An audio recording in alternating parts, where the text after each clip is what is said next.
Welcome back to The Give and Go. I'm your co-host Reynoso here with my boy Soltero. What is up, guys? What's up, man? How What's you up? doing? What's up? Switzerland, bro. Switzerland is one of the last 4 remaining teams that we have left to dive into. The Swiss. They are going to be making their 12th appearance at the World Cup. In 1934 and 1938 is when they first made their first dual qualification, and both times they actually had really deep runs, losing out in the quarterfinals. Okay. Since then, man, probably the most notable thing they've been able to do is that in 4 out of the last 5 World Cups, they've somehow managed to make it to the round of 16. In the modern era of football, pretty consistent team when it comes to qualifying out of the group. Switzerland got first in Group C in UEFA qualification cycle. They got 5 wins, 3 draws, and 0 losses. Damn. 15 goals for, 2 goals against. And this was in a group that contained the mighty, dominant Italy, who eventually went out against North Macedonia in the playoff path.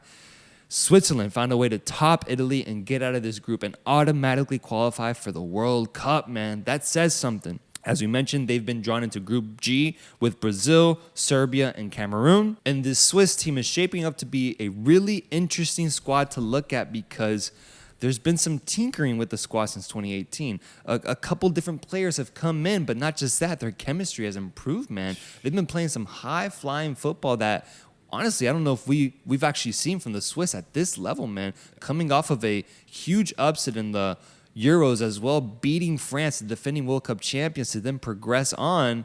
Switzerland might have something cooking, bro. So let's dive deep into the Swiss team and talk about what we see them doing at the World Cup. Got several little things that come to mind when I think about this Switzerland national team. First off, I saw their Twitter post alerting the people of Switzerland who their 26 players were going to be to represent them at the 2022 World Cup. And they did it in 4 different languages. Oh my God. And I was just like, that's how that country naturally operates. I'm like, that's an advanced society right there. Yeah. That is an open-minded people right there, man. I was like, holy shit. I got to go to Switzerland, man. Got to go say hi to the Swiss people. But beyond that, now let's talk about the football. The only Switzerland coach I've ever known was the one and only Vladimir Petkovic. After that incredible Euro run, even though it was very successful for Switzerland, he said he's done. Done coaching the Switzerland national team. He had been at the helm for maybe almost 10 years. And he said, no matter what happens at this Euros, I'm going to hang up my coaching boots and I'm going to leave it to whoever's coming next. And that was really interesting to me because I was like, damn, he couldn't just stay for 2 more years to kind of see this really successful team out, you know, like finish it on a World Cup maybe, but I guess he's more of a Euro guy. And he said, Euros is it for me. And I respected it, though. I really did. Yeah. But it left me with a couple of questions. Who was going to be the new coach? And was he going to be able to continue this positive trend of good results for the Switzerland national team? In comes Murat Yakin, a Swiss coach of Turkish descent. And I looked at his resume, and it was really just Switzerland clubs that he had coached before. And I think he had coached in Russia for like a year, didn't really work out. So I was very interested that Switzerland went with him to actually take the coaching job for this national team. I was open to it. I was like, okay, let's see what he can do. And my God, he's done really, really well. A random point, he low-key looks like the actor Mads Mikkelsen. Okay. Little Easter egg right there. Look that up. Yeah. But beyond that, he's just got a stoic look out on the side of that pitch, man. Just the way he looks so wise out there. He gets you, huh? Yeah, no, he gets the way he looks. It just really gets to me. The bigger point of what really gets me excited about Switzerland, though, man, has been their form. As you said, a very dominant qualification cycle for 2022. Not losing. If you're Italian, it is the Swiss's fault as to why Italy's missing their second World Cup in a row. But rightfully so, because Switzerland, as you said, have been incredibly consistent. And the thing is, man, they really surprised me in the Euros. Euro 2020, even though it was just a year ago or a year and a half ago, I had no real expectations for Switzerland. Honestly, I thought maybe they could get out of their group, but beyond that, I was like, it's got to be around a 16 exit. But no, and when they played France, they played so valiantly, really good football, and they were not scared. They did not shy away from the opportunity, ultimately taking the defending world champions down in that round of 16 game. And I was like, holy shit, I'm on the Swiss train. Let's go. And then they nearly made a semifinal appearance, losing out on penalties to a very feisty Spanish team. But that whole performance in that Euros really did impress me because, dude, when I looked at that squad and when I look at that squad now on paper, I'm like, where's the flair? How is this team getting the results that they are truly getting? How are they consistently winning, scoring, creating chances? And then it kind of dawned on me, man. Switzerland have had the smoothest and most peaceful transition of power. And power in this context meaning generational talent. So let me explain that a little bit more. Back in 2018, when Switzerland were in the World Cup, there's a lot of familiar faces that we do see now. And that same core is still here in 2022, but all of their weak links, any of the players that were there 4 years ago, they've replaced them with players that are in absolute form. Players that are in their physical prime. And it's funny because we've seen a lot of these players play in Europe for like 10 years now. A couple of examples like Braille Mbolo, who made his debut when he was 17, 18 years of age. He's still only like 25 years of age. But over Hadis Seferovic, who's been here for a long time, that easy transition of who's that number 9 has been so smooth. Seferovic no longer has to lead this line, and he did it very well, but now it's just naturally Mbolo's position. Another example, right back Vidmer.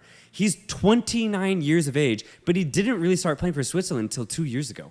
So a lot of these new faces for Switzerland aren't coming because of necessity. They're coming because it's just been very natural for them to come into this national team. They're 27, 28, playing in incredible form for their respective clubs in Europe, and everybody's just feeling really good. So you don't need stars in the Switzerland team because in every single position, you have either an incredibly high IQ player or you have just a very technical player in that position. You add all that up for the 11 players out on that pitch, and you get an incredibly elite squad. That's why Switzerland has been very successful over the last 2-3 years. Everybody's in form, and everyone's firing on all cylinders, bro. And I want to start actually with one of the players that has really surprised me this season, truly.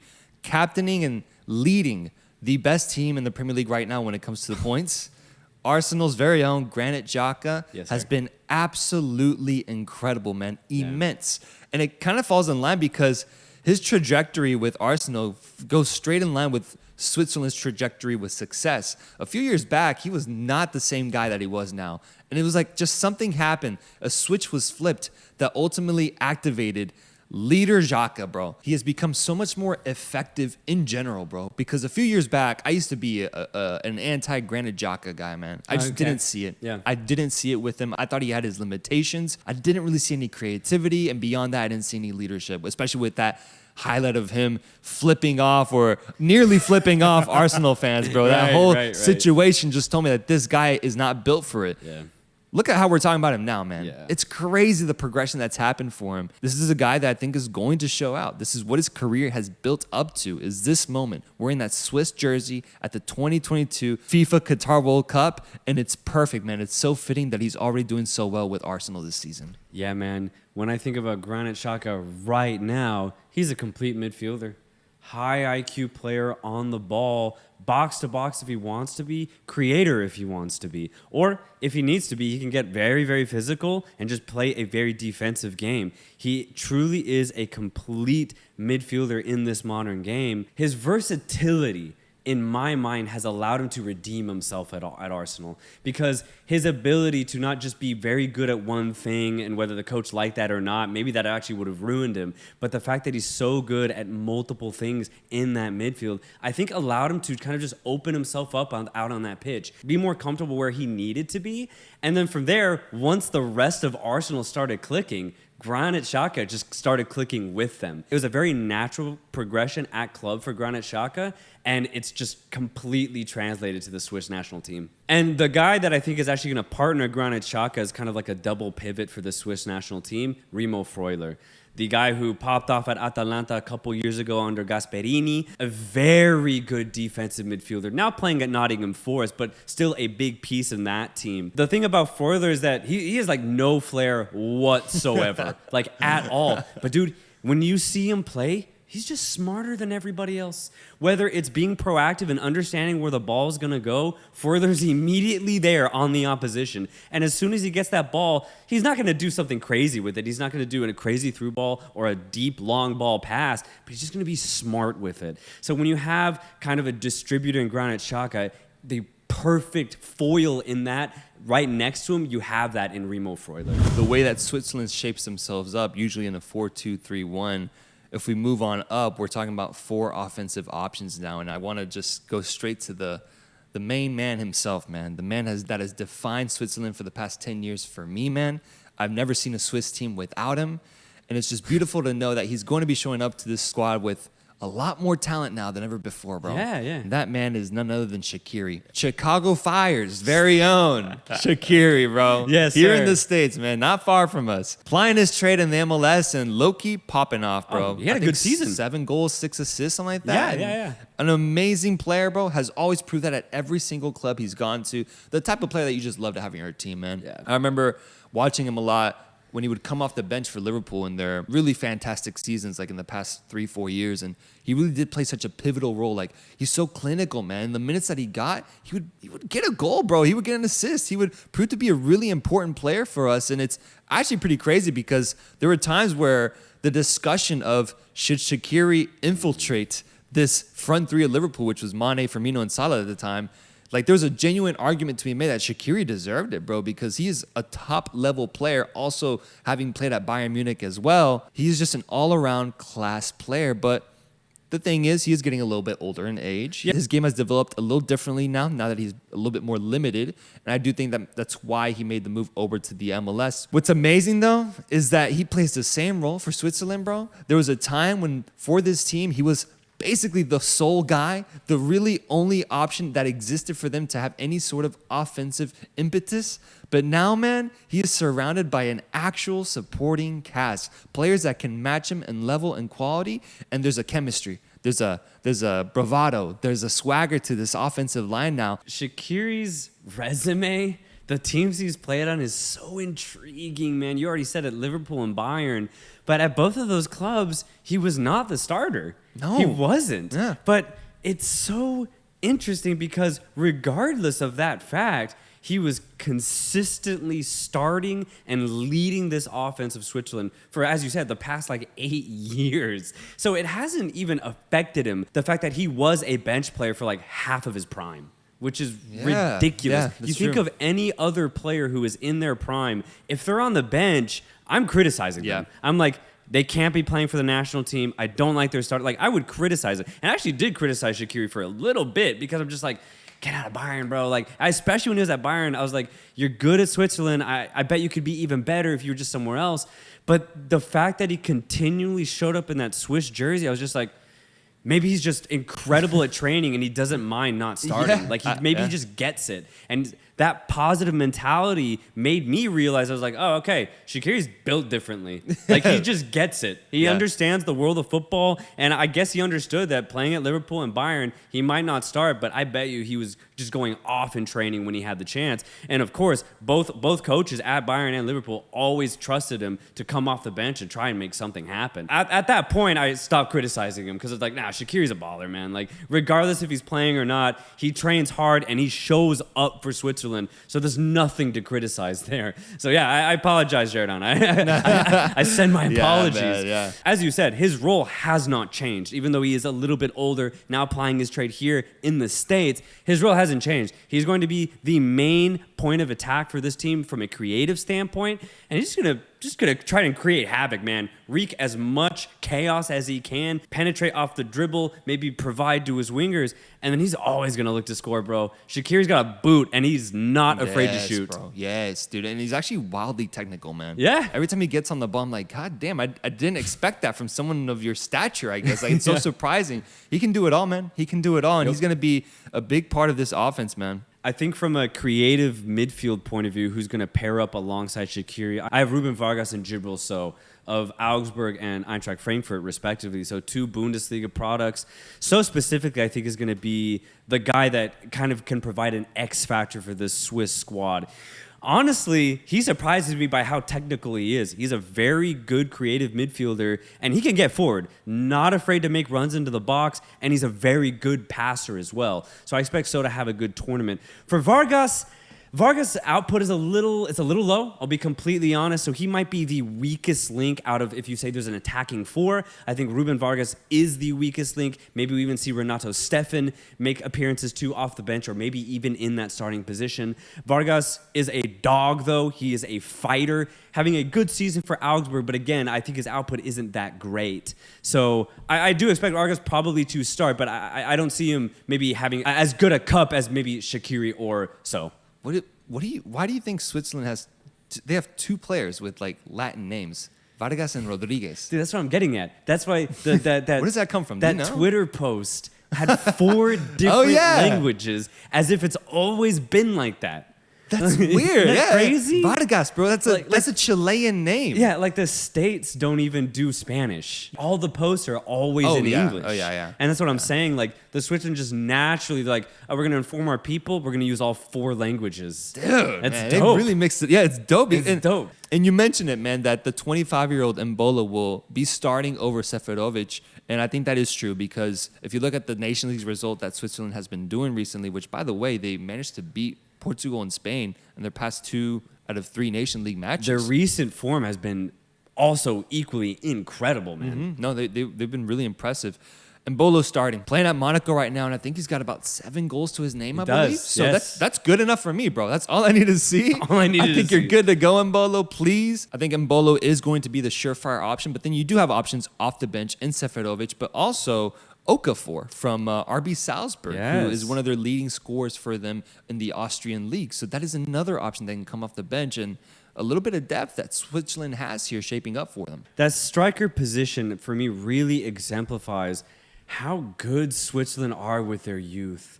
Because we've talked about other teams just not having new generational talent come up through the ranks, and they might go 10, 20 years before they get another good generation, but over the course of 4 years, man, Switzerland all of a sudden have a guy like Noah Okafor popping off for Salzburg. Dude. And it's incredible. He only has 5 caps for Switzerland, and he might have an impact to play for Switzerland off the bench, because he is scoring big goals with Salzburg right now. And that's just so nice to have, man. And that's another point of contention here, and why I think you really should watch out for Switzerland, because one thing that I'm really noticing across all 32 nations, if you look at them as a whole, the number 9 position is scarce, man. Yeah, as far as like good really quality or good talent, strikers come at a premium nowadays. So the fact, as you said, that Embolo scored 7 goals out of 14 appearances in France, that's good. No, that is good news, man. Yeah. And even if he isn't as prolific at this World Cup, you at least know you can trust him in front of goal.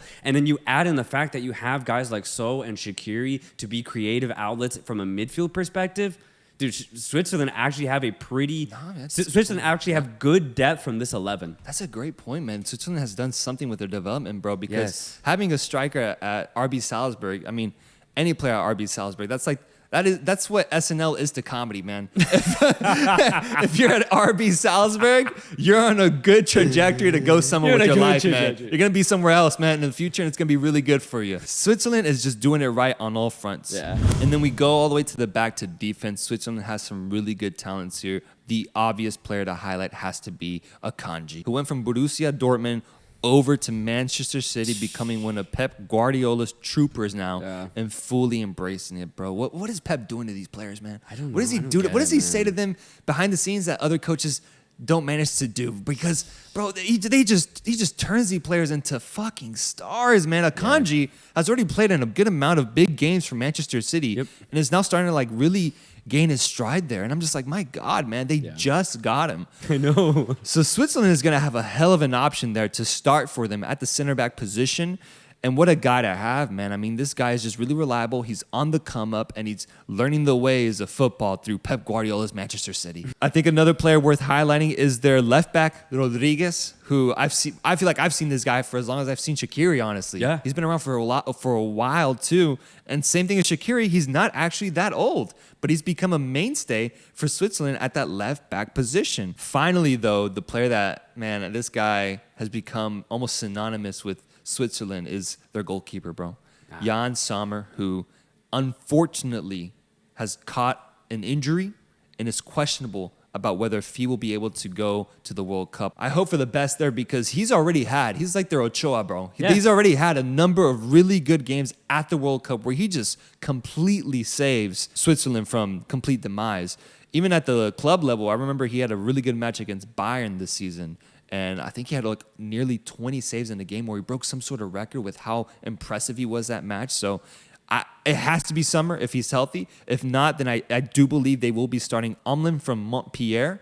So that'll be interesting to see. But that's something to watch is the goalkeeping situation heading into the World Cup. Yeah, man, I hope Sommer stars, man. I hope he can find his health because you're right. He's synonymous with the Switzerland national team, but he's a damn good goalkeeper. If he's playing, you don't have to worry about your goalie. You don't.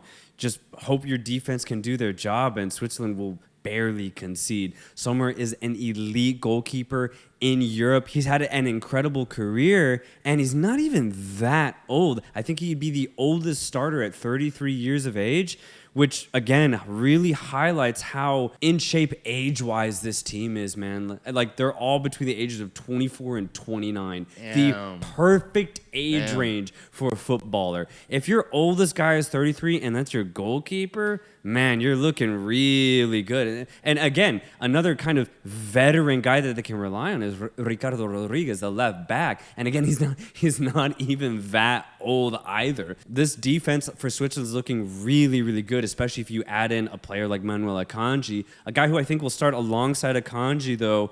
I'm going to go ahead. It's either between Fabian Schär or Nico Elvedi. I think maybe from a form perspective, you try and go with Fabian Schär because he's with a high-flying Newcastle United right now, starting every game at center back. So if your starting center back is Manchester City Manuel Akanji and Newcastle United Fabian Schär, that is a damn good center back pairing. Damn, I feel like no one really talks about that too for Switzerland. Like, yeah, man. That's a top-level center back pairing. This entire squad is low-key, but that's what's going to make them deadly, bro. That's going to make them very deadly. I was waiting for you to say something after low-key, but that's it. Like, this team is just low-key. That's it. They're just low-key. So that rounds out this Swiss team, man. Low-key, but hella talented, man. So much quality in so many different sectors of the pitch. And I want to start believing that this team might actually be the best Swiss team I've seen leading up to a World Cup, bro. And I mean, just look at their trajectory, man. I think that win against France was truly a statement for the Swiss people and for the Swiss Federation to be able to beat them in the way that they did, bro. That said a lot to me. That said almost like a changing of the guard for specifically Switzerland. They're going through a transition here that could ultimately result in something huge for them. And I mentioned their history that even despite them not being the most impressive side, they managed to make it to round 16 4 out of their last 5 World Cup appearances. That says something to me, man. This team is notoriously known for getting out of the group stage, and they're drawn into a group where they faced off against these same teams just in a different era of football. So Switzerland here has a really interesting case for being selected second or first in this group even. Brazil will not have an easy time this time around facing off against Switzerland. Neither will Serbia and neither will Cameroon. They will be a tough dog to beat. Fuck, man, this one's so tough because the matchup comes down to Serbia and Switzerland. It's Serbia and Switzerland at the end of the day for who gets that second spot, in my opinion. And these two teams are about as equal as you could imagine in my eyes. They're so good. They're on very similar trajectories as well. And I'm struggling right now, man. I'm struggling. You know what? I'm going to do it. I'm saying Switzerland gets second place. Switzerland gets second place in this group. Serbia gets knocked out. They end up in third. Cameroon definitely gets fourth. And Brazil gets first. They're on such a good path that I got to reward them. It has to be rewarded. And it's funny because you could say the same thing about Serbia. And we'll get into that too. But for now, I'm going Switzerland gets second. You seem upset. I don't. God damn it, man. Oh shit, man. Yeah. What really gets me about Switzerland is how long this progression has been going on for, man. I genuinely think they are the only team over the last 12 years that has actually improved in every single World Cup. 2010, they were solid. 2014, they were okay. And 2018, they were a little bit better. And then 2022, I think they're more than better. They're good. I really do think so. And that's hard to maintain. True progression over 12 years, man. I mean, look at Italy. They haven't been to 2 World Cups now. U.S. missed a World Cup in the middle of these 12 years. Mexico's looking interesting going into this one. So there's so many teams where they just have ups and downs. Yeah. Brazil had a weird 2010, but then they were really good in 2014. And then they were okay in 2018. Now they look really good in 2022. A lot of teams have ups and downs over the course of World Cups, but Switzerland have just slowly been improving. It's been slow. It has been really slow. But I wonder if they've gone over that threshold to actually be now truly competitive. Because in every other World Cup, even in 2018, I just saw Switzerland as a solid team that maybe could get to the round of 16, no further. But as we've seen over these last 4 years, man, we've seen this team really come together. Not just from a play style, but from a result perspective as well. And that's obviously the most important one. The Swiss team knows how to win and truly win. This is a really tough group. I think it might be underrated. It might be the most underrated group out of the 8. I don't really see a lot of people talking about this because most people I just think are looking at this. They see Brazil and the rest is just a blur to them. Because, I mean, understandably so. Brazil has their own big narrative for this tournament, so it's hard to shine a light on teams like Switzerland, Serbia, or even Cameroon. I understand that. But, man, this is going to be a really fucking tough group. I really do think so, even for the Brazilians. I don't know who to pick. It's like, what if Chupo goes out for Cameroon at this point? Yeah. And what if like Cameroon have a really good game against Brazil and that suddenly shifts the group to Serbia and Switzerland's favor? Yeah, that could happen. Brazil cannot make it out of this group too. There's a genuine chance. Yeah. Because as you said, yes, they played each other 4 years ago, but dude, these teams are completely different. Yeah.